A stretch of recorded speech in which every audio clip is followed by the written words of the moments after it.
이것을 영어로 본다면 But the Lord said to Ananias, Go, this man is my chosen instrument to proclaim my name to the Gentiles and their kings and to the people of Israel. 자, 이것을 해석한다면 그러나 주께서 아나니아에게 말씀하셨다. 가라, 이 사람은 뭐뭐시다. 뭐라고요? 나의 선택된 그릇이다. 뭐뭐하기 위하여, 선포하기 위하여, 전하기 위하여 나의 이름을 이방인에게와 그들의 왕들과 사람들에게, 이스라엘 사람들에게 전하기 위하여 선택된 그릇이다. 이런 식으로 해석을 하면 될 것 같습니다. 자, 오늘은 가장 중요한 만남이라는 제목으로 말씀을 나누고자 해요. 한 소년이 있잖아요. 물에 빠져서 허우적거리면서 막 사람 살려! 그러고 있을 때에 어떤 소년이 달려왔어요. 그리고 물에서 건져 주었어요. 그리고는 둘이는 친한 친구가 되었는데 이 친구는 부자 친구였어요. 부자 친구인데 이 부자 친구가 자기의 생명을 구해줬으니까 너무너무 고맙잖아요. 그래서 소원을 물어봤어요. 넌 꿈이 무엇이니? 너의 소원은 무엇이니? 하고 묻자 나는 의사가 되고 싶어 하고 말을 했어요. 그러자 이 부자 소년은 이 소년의 그 꿈을 자기 아버지에게, 부자 아버지에게 말을 해가지고 이 소년이 공부를 계속하도록 도와주었어요. 그래서 이 소년은 열심히 공부를 해가지고 뭐가 됐습니까? 의사가 되어서 그 페니실린을 발명한 의사 있잖아요. 알렉산더 플레밍이라는 의사였어요.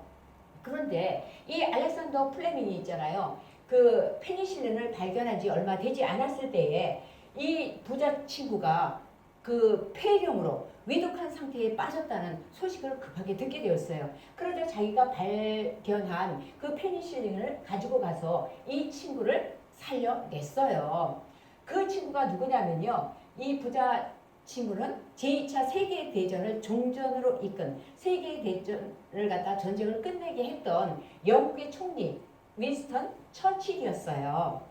이처럼 우리가 살아가면서 누구를 만나느냐 하는 것은 있잖아요. 우리의 삶을 좌우할 수 있기 때문에 매우 중요한 문제예요. 모든 만남이 다 중요하지만 그 중에서도 가장 중요한 만남이 있어요. 그것은 바로 예수님과의 만남이에요. 왜냐하면요, 예수님을 만나느냐 못 만나느냐의 문제는요, 영원히 살거나 영원히 죽는 것과 직결되기 때문이에요. 오늘 말씀은요, 예수님을 만나서 죽음의 길에서 구원을 받고 생명의 길을 걸어간 사람 이야기예요. 이 사람은 이름이 사울이에요. 이 사울은요, 길리기아 지방의 다소에서 태어났다고 그랬는데 우리 여기를 치자면 뭐예요? 대구에서 태어나서 볼리동 이런 식이죠. 그래서 유대인인데 태어난 지 8일 만에 할례를 받은, 여러분 할례가 뭔지 알아요? 할례는요, 우리 남자친구들 지금 아기로 태어났을 때 대부분 포경 수술 하잖아요. 그 포경 수술한 그걸 갖다가 그 옛날에는 하지 않았었거든요. 그런데 할례를 이스라엘 민족들은 하나님께서 하라고 그러셨거든요. 그거는 할례라고 그래요. 포경 수술하는 거요. 그때는 돌을 날카롭게 해서 했기 때문에 굉장히 많이 더 아팠을 거예요. 그죠? 이렇게 8일 만에 할례를 받은 이스라엘 족속이고 또 히브리인이고, 그러니까 히브리인 중에 히브리인, 이스라엘 족속 중에 족속 이런 식이에요. 그래서 그리고 또 엄격한 가말리엘의 제자, 가말리엘이라는 이 율법 교사거든요. 율법 선생님의 제자로서 이 사울도 있잖아요. 바리새인이었어요. 율법 교사였어요. 그래서 율법을 철저히 지키면서 살았어요. 그래서 이렇게 예수님을 믿으세요 하고 이 예수님에 대해서 들었지만 이 예수님을 믿었을까? 철저한 율법교사였기 때문에 예수님을 믿지 못했어. 이 사울이 생각했을 때 예수님은 단지 어떤 분이었냐면 예수님 스스로가 나는 하나님의 아들이다 말하는, 그러니까 하나님의 신성을 모독하는 사람일 뿐이었어요. 그래서 이 사울은 있잖아, 예수님의 그 가르침이 모두 다 거짓이라고 생각을 했던 거야. 그래서 예수님을 믿는 사람들, 예수님의 제자들 있잖아요, 막 그냥 때려주고, 그죠? 잡아가고 막 죽이고 이러면서 핍박을 한 거예요. 그러니까 제자들이 너무너무 무서운 거야. 살기가 등등했으니까 죽이려고 하는 이런 것들이 막 등등했다 이 소리예요. 그냥 많았다 이 소리예요. 어느 날 사울이 있잖아요, 예수님을 믿는 제자들을 잡아들이기 위해서 다메섹이라는 성으로 가고 있었어요. 이제 거의 다메섹에 도착해 갔을 때였어요. 그때 하늘에서 아주 강력한 빛이 사울을 비쳤어요. 그러니까 사울은 빛이 너무 밝아서 그냥 푹 엎어졌어요. 엎어졌을 때에 어떤 소리가 들렸어요. 사울아, 사울아, 내가 어찌하여 나를 핍박하느냐 하는 소리에 사울이 주여 누구십니까? 하고 말을 하니까 나는 내가 박해하는 예수라. 사울이 예수님을 박해했나요? 아니죠. 예수님을 믿는 사람들을 막 괴롭혔잖아. 그죠? 핍박을 했잖아. 그런데 이건 뭐와 같은 거냐면은 여러분 있잖아. 우리 엄마 아빠들이 우리가 가서 누가 막 때려주잖아. 그럼 엄마 아빠들이 나와서 뭐라 그래요? 야! 당신 왜 내 아들 때리는데 나한테 지금 도전하고 있어? 하면서 우리 편 막 들어주잖아요. 마찬가지라. 예수님께서 있잖아. 예수님 믿는 사람들을 갖다 막 괴롭히니까 그것을 바로 누구를 핍박하고 누구를 때리고 누구를 괴롭히는 걸로 받으시는 거야. 예수님을 괴롭히는 걸로 받으신 거예요. 그래서 예수님께서 내가 박해하는 예수라 하고 말씀을 하셨던 거예요. 그러면서 예수님께서 말씀하시기를 너는 일어나 시내로 들어가라. 내가 행할 것을 내게 이를 자가 있느니라. 너에게 말해줄 사람이 있다 하고 말씀하셨어요. 그런데 이 강력한 빛이 사라졌잖아. 근데 사울은 그때부터 앞을 볼 수가 있었을까? 앞을 볼 수가 없게 되었어요. 그래서 혼자 걸어갈 수가 없어서 사람 손에 이끌려서 다메섹에 들어가게 되었어요. 이 다메섹에 들어왔는데 있잖아. 사울은 이 캄캄한 흑암 가운데서 먹지도 않고 마시지도 않고 사흘 동안 3일이죠. 사흘 동안 그냥 기도하고 있었어. 그럼 날이 깜깜했냐? 그게 아니죠. 날이 깜깜했다는 게 아니라 사울이 눈이 보이지 않았으니까 환한 낮에도 볼 수가 없으니까 흑암 가운데 아무것도 볼 수 없는 상태에서 이렇게 기도하고 있었다는 말이에요. 한편 있잖아요. 이 다메섹 이 도시 시내에는 있잖아. 아나니아라는 제자가 있었어요. 이 제자에게 예수님께서 환상 가운데 나타나셔서 아나니아야 사울에게 가서 기도해 주어라 하고 말씀하셨어요. 하지만 있잖아요. 이 아나니아는 이 사울이 예수님을 믿는 사람들을 핍박한다는 거, 괴롭히고 때려주고 죽이고 잡아간다는 걸 다 알고 있었거든. 그러니까 주여 이 사람은 예루살렘에서 주의 성도들에게 적지 않은 해를 끼쳤고 많이 죽이고 잡아가고 때려주고 못살게 굴고 막 괴롭혔던 사람입니다. 그런데 그 사람이 지금 여기서도 이 다메섹에서도 예수님의 이름을 부르는 사람들, 주의 이름을 부르는 모든 사람들을 결박할, 잡아갈, 죽일, 괴롭힐 모든 권세를, 이 권한을 대제사장들에게서 받아 가지고 왔다고 합니다.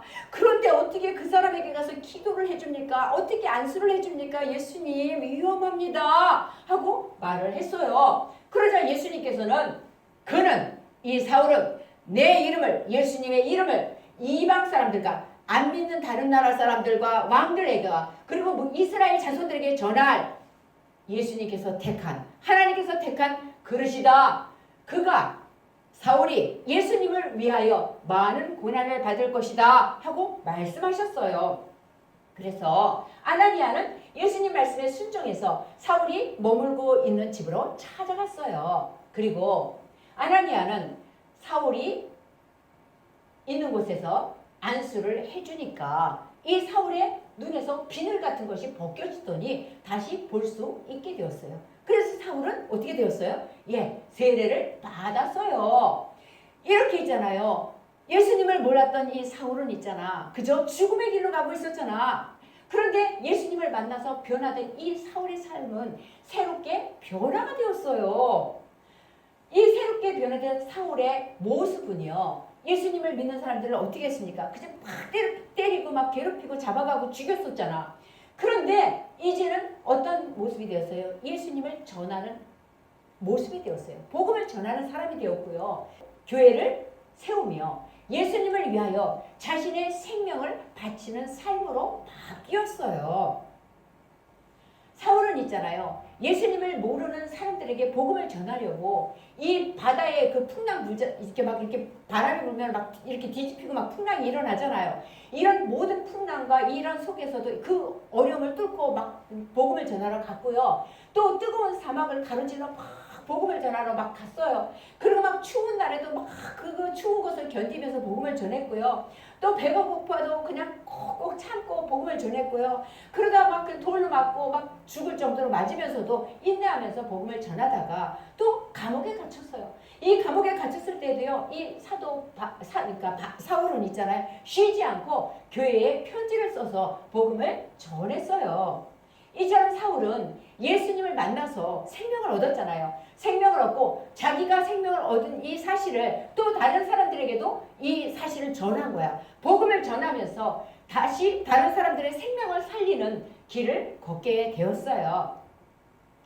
예수님은 있잖아요. 우리를 잘못된 길로 들어서지 않도록 인도하셔요. 그리고 우리를 생명의 길로 인도하십니다. 아멘. 만약에 우리가 예수님을 만나지 않고 있잖아요. 자신의 생각과 판단으로 살아간다면 누구와 같은 건가요? 예, 이전의 사울처럼 잘못된 길을 걷게 되는 거예요. 그러므로 우리 인생에서 가장 중요한 만남은 누구일까요? 예, 우리를 생명으로 이끄시는 예수님과의 만남이에요. 누구와의 만남이요? 예, 예수님과의 만남입니다. 아멘. 예수님을 만나면요, 예수님과 함께 생명의 길을 걸어가게 되잖아요. 그것이 바로 뭐냐면 예수님과 동행하는 삶이 되는 거예요. 아멘. 예수님과 동행하면요, 우리의 삶이 바뀌게 됩니다. 아멘. 사울이 생명을 살리는 일을 하게 되고요. 그저 이웃에게 복음을 전하게 되었고, 그리고 도움이 필요한 사람들에게 그저 사랑의 손길을 뻗었던 것처럼 우리도 날마다 예수님과 동행하면서 복음을 전하고 사랑을 전하는 생명의 길을 걸어갈 수 있기를 축복합니다. 아멘. 기도드립니다. 나를 만나주신 예수님 감사합니다. 날마다 하나님을 만나는 자리로 나를 이끄셔서 변화된 모습으로 복음과 사랑을 전하며 생명의 길을 걸어갈 수 있게 해주세요. 예수님의 이름으로 기도드립니다. 아멘.